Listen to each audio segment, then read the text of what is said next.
ថ្ងៃនេះខ្ញុំនាំប្រធានបទមួយមកជម្រាបជូនបងប្អូនទាំងអស់គ្នាអំពីរដូវផ្ការីកនៅកម្ពុជាតាមពិតនៅកម្ពុជាមានរដូវតែពីរប៉ុណ្ណោះគឺរដូវប្រាំងនិងរដូវវស្សាប៉ុន្តែក្នុងរដូវប្រាំងគេតែងសង្កេតឃើញមានរដូវផ្ការីកចាប់ពីខែមិនិនារហូតដល់ខែឧសភាក្នុងរយៈពេលនេះគេឃើញមានផ្ការីកគ្រប់ទីកន្លែងតាំងពីទីក្រុងរហូតដល់ជនបទ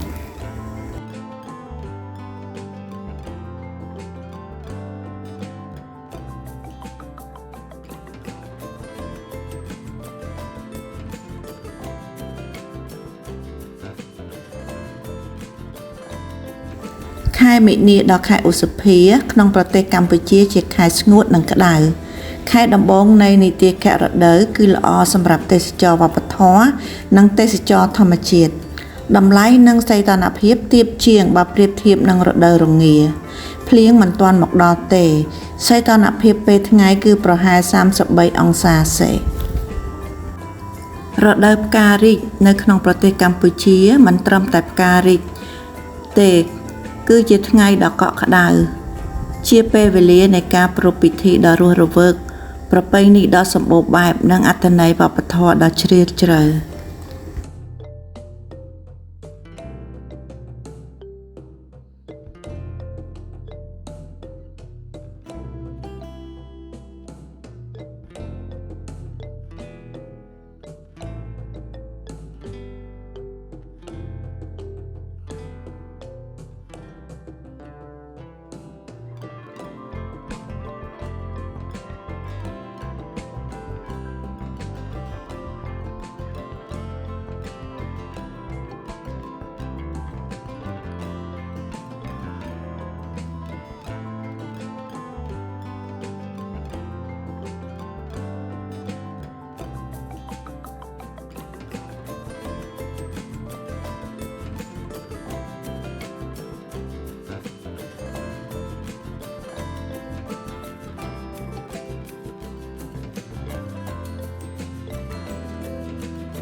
នៅក្នុងរដូវផ្ការីកនេះមានព្រឹត្តិការណ៍វប្បធម៌សំខាន់ៗដែលគួរឲ្យចាប់អារម្មណ៍ដូចជាសមរាត្រីនៅអង្គរវត្ត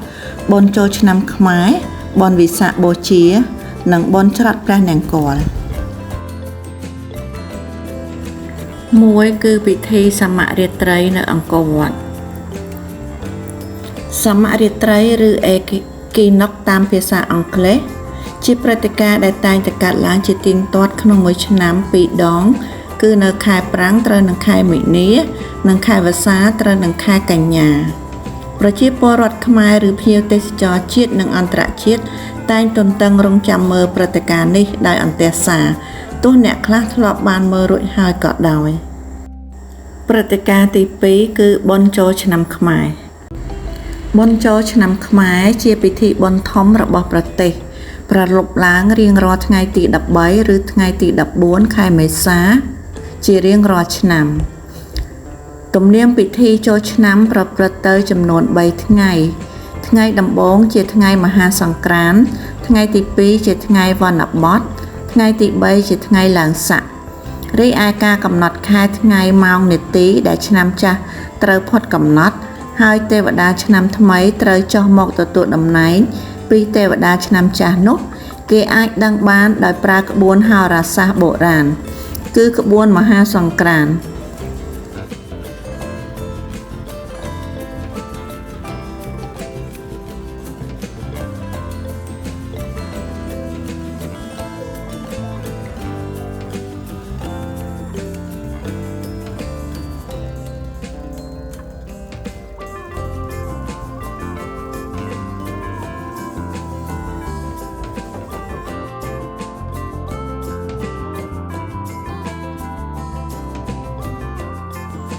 ព្រឹត្តិការណ៍វប្បធម៌ទី3គឺបុណ្យវិសាខបូជា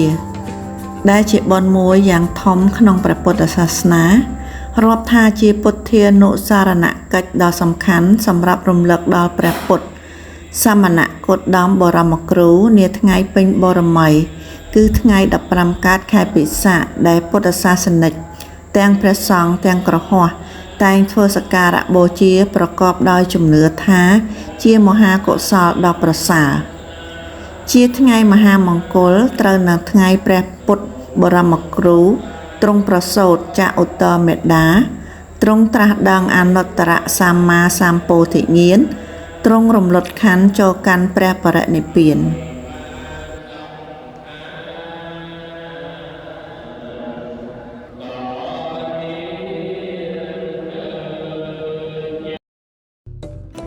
វប្បធម៌ទី4គឺពិធីច្រត់ព្រះនង្គ័ល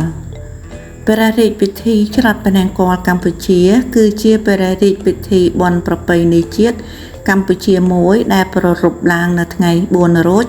រៀងរាល់ខែពិសាខត្រូវនឹងខែឧសភាដែលកំណត់តាមប្រកតិទិនពុទ្ធសាសនាតាមដំណើរគោចររបស់ព្រះច័ន្ទដែលរាប់តាមរង្វាស់នៃឆ្នាំច័ន្ទគតិនៅក្នុងវប្បធម៌របស់កម្ពុជាពិធីបុណ្យនេះត្រូវបានគេហៅថាពិធីបុណ្យចាប់ផ្ដើមនៅរដូវដាំដុះដែលស្ថាប័នព្រះបរមរាជវាំងនឹងរៀបចំឲ្យមានកិច្ចភ្ជួរព្រះស្រែ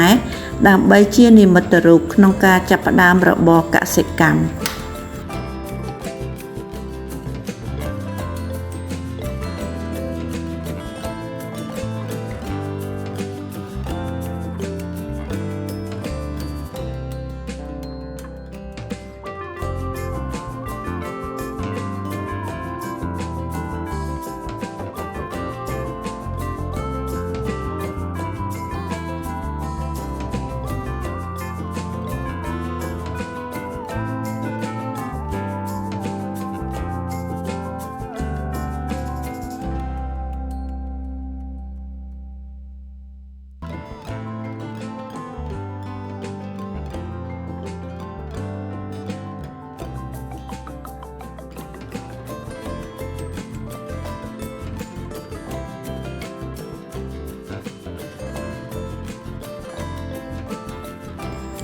ដោយសារនៅរដូវផ្ការីកមានពិធីបុណ្យប្រពៃណីជាច្រើននៅប្រទេសកម្ពុជាដូច្នេះភ្ញៀវទេសចរគួរតែមកកម្សាន្តនៅរដូវនេះ ព្រោះអាចផ្ដិតយករូបភាពស្អាតៗនិងស្វែងយល់ពីវប្បធម៌ដ៏សម្បូរបែបរបស់កម្ពុជាផងដែរ